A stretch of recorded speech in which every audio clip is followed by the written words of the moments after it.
What's up there, guys? It's good to see you.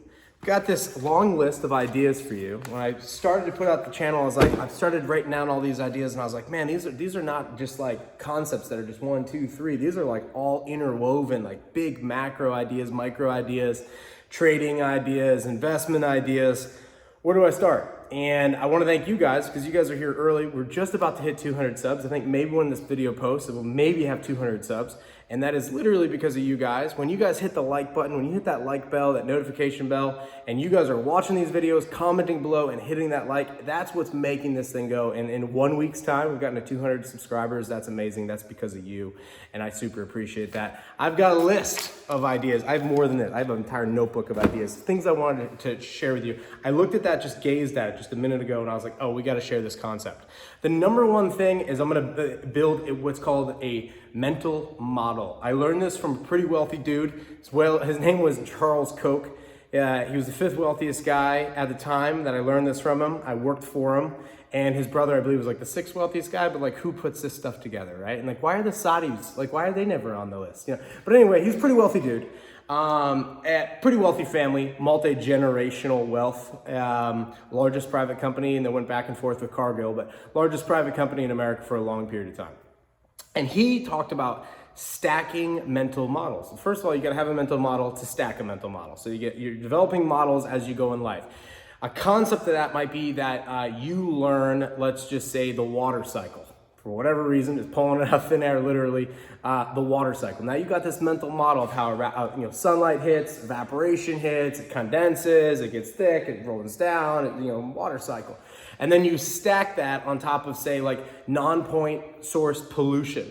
All right, something where you go to a car lot, like a junkyard, and it's raining. I got a video of this recently, and I just see all this stream of oil heading off into this runoff area. And I'm just like, oh man. And now you've got this mental model. You can start stacking these two things together, going like, okay, now I've got rain evaporation, I got pollution going on here. Now we can start stacking a model on top of a model. Finance and economics is exactly that. This concept is a demographical one. This is a secular cycle, like like a rain cycle, and then it's a linear cycle because it's about your lifetime, right? We're starting at 0, we're going to 100, or what we call a centennial. So this concept is the fourth turning. If you haven't read the book, The Fourth Turning, I will link to it below. It is like required reading. I listen to this thing probably every 2 to 3 months, at least once a quarter right now. My goal is to read this thing 3 times a year, maybe 4, so maybe not quite a quarter. I have been on this thing, I think this is my 4th time going through it. Essentially, this is the model.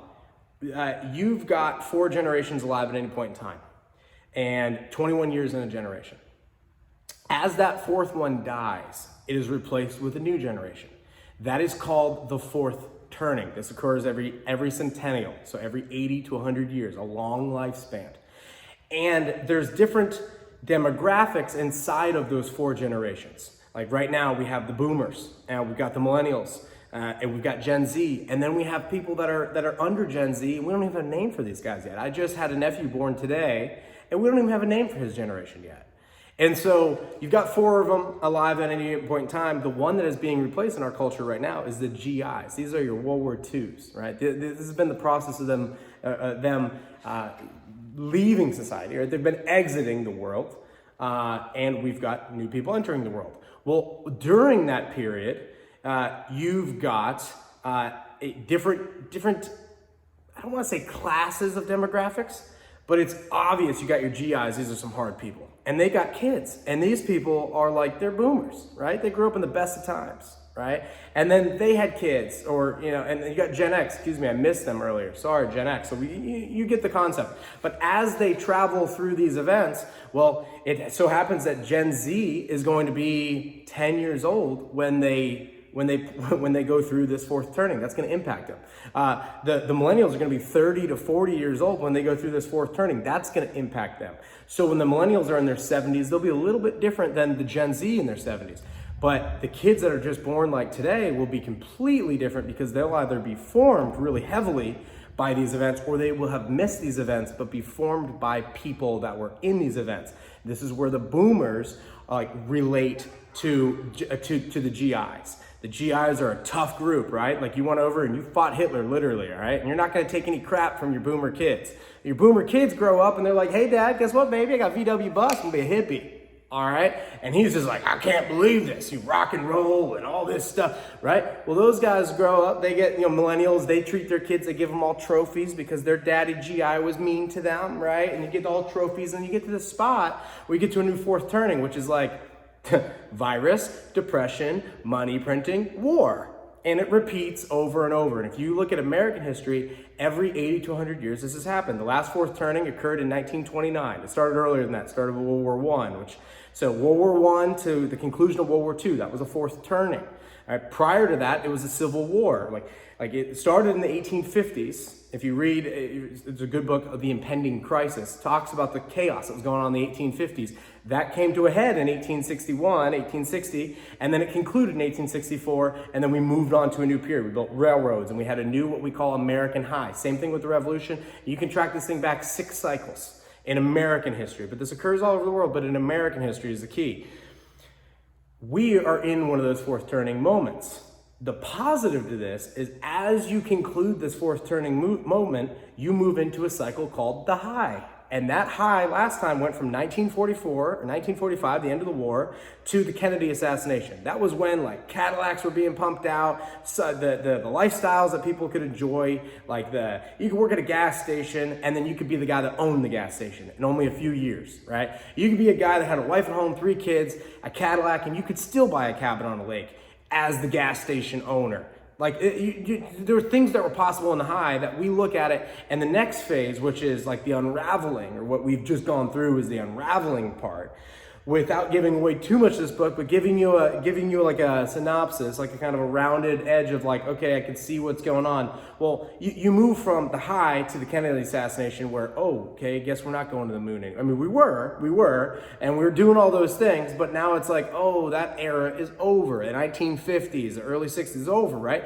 And you move into what is then the awakening. So now we're like, we're using psychedelics, we're doing like, 80s rock is coming, it's before that, 70s, you're going through the 70s, right? And you're starting to go to this awakening period. Inflation's starting to happen because of policies that occurred during the high, that maybe we lived a little above our means, right? And so then what happens is that concludes. And somewhere around, like in our past cycle, you've got Reagan, right? And then that kind of starts the unraveling part. And the unraveling is like where things are good, you're still living off that American high. Now you're more enlightened, you're more awakened, right? Some things have improved in your culture, right? Like whether it's a good thing or a bad thing, society has moved forward in some sort of progressive like manner, right? It's more of an equal society at some level, right? There's more social justice, for a lack of a better term, and seriously, a lack of a better term.